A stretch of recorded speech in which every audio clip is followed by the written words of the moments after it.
everybody. I'm so glad you're here. We're getting ready to start reading a brand new story. And today the story is about a tea party.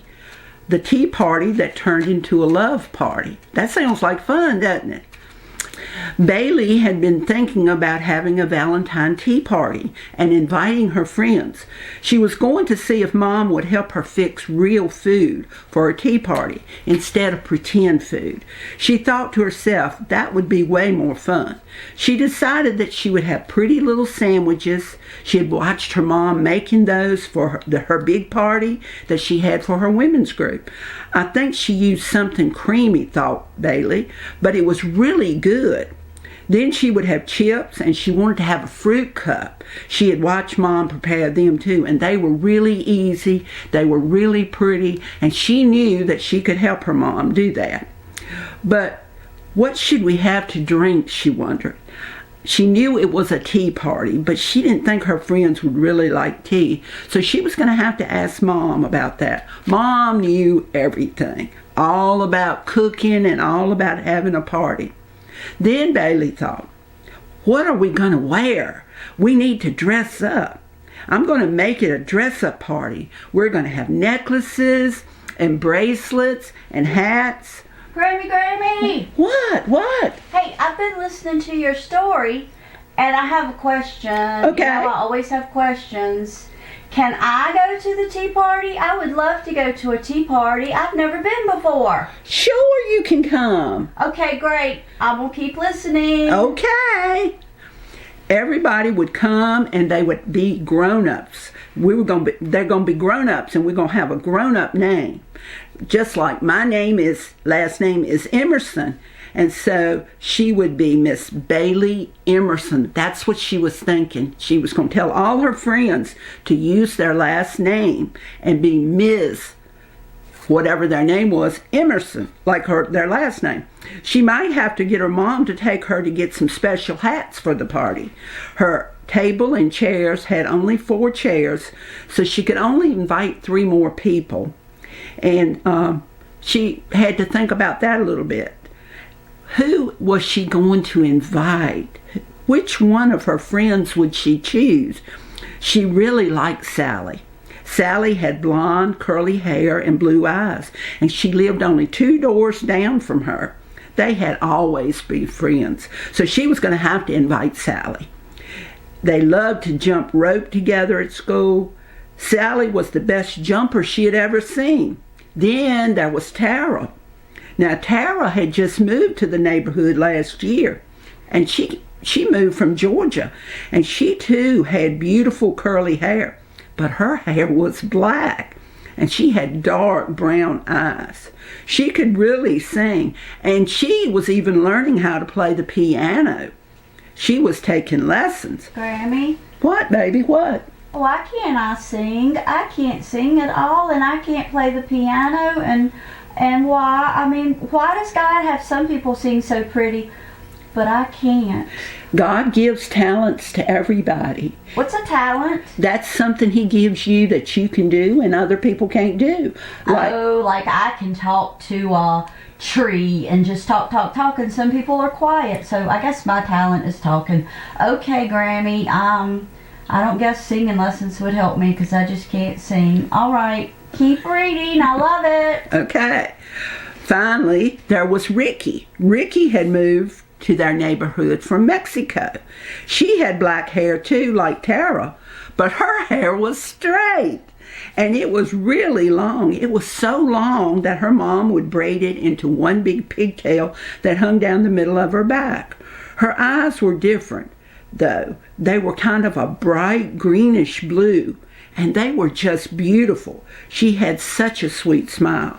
All of them were different, but they were all unique in their own way. Finally, Bailey turned to look at herself in the mirror. There she was, with red, long, curly hair, tied up in a ponytail, and the greenest eyes you ever saw. Bailey began to laugh. She had 3 great friends, and everybody was so different, but she really liked all of them. They even all looked different, and people commented on the differences when they were together in a group. But they really liked each other and they got along very well. So Bailey was very excited about her party, and she couldn't wait to ask her mom about everything. That night, after supper, Bailey walked over to her mom's big chair and said, "Mom, can I talk to you?" Her mom looked up and said, "Of course, Bailey, what's up?" Bailey began to tell her about the party and all of her ideas, when all of a sudden a voice from behind her said, "Can I come too?" Bailey turned around and it was Bristol, her baby sister.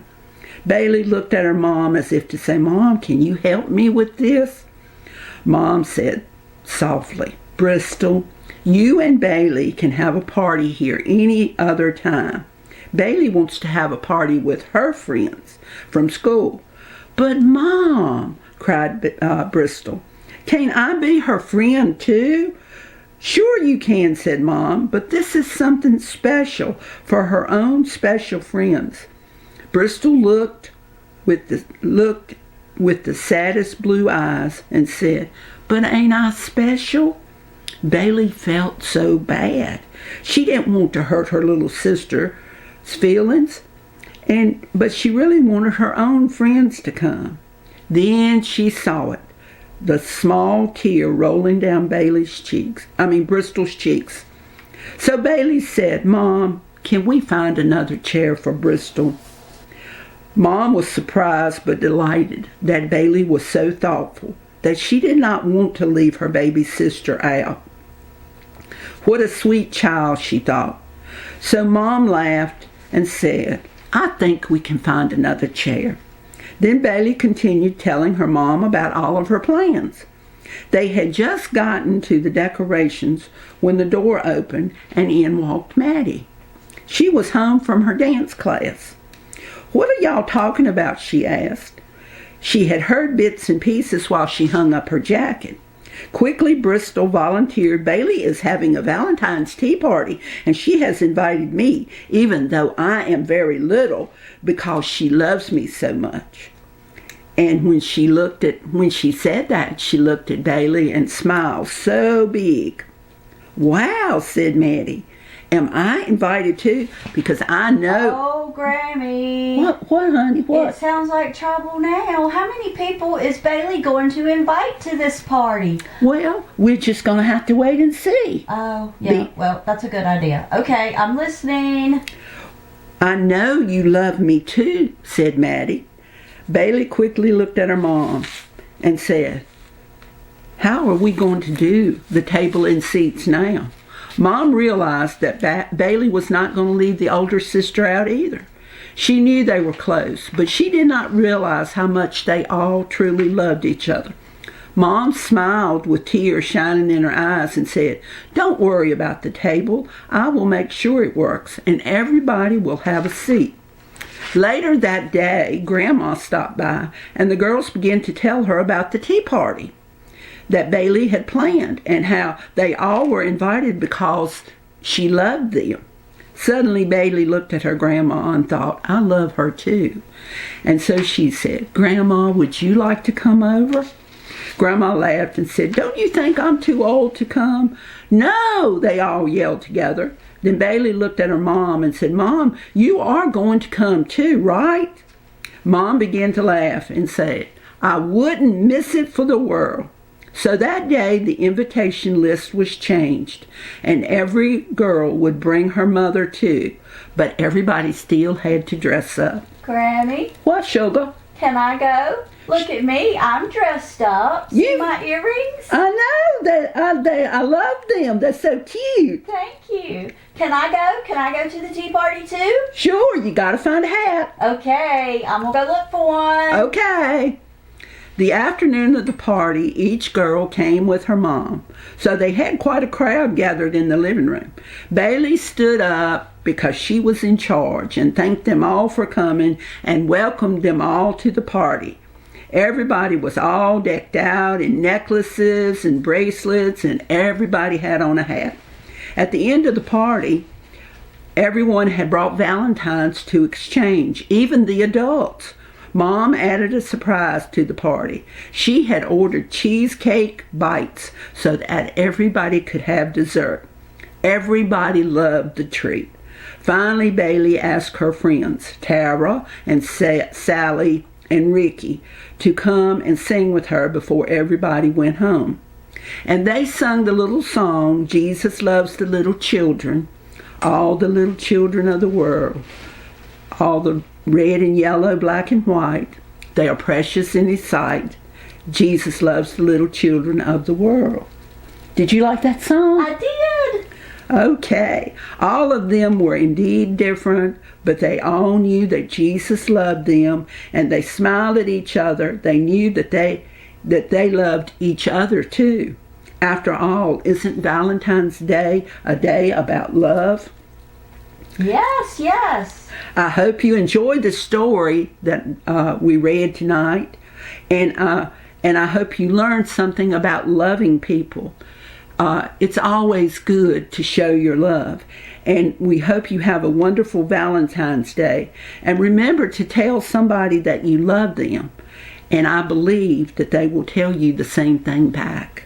Happy Valentine's Day, everybody. Happy Valentine's Day to you. Toodles. Bye, everybody. Toodles. And now let's read our Bible verse. Oh, Grammie, I almost forgot. Thank you for reminding me. Matthew 22:39. And the second is like unto it. Thou shalt love thy neighbor as thyself. See you later. Bye, everybody. Bye.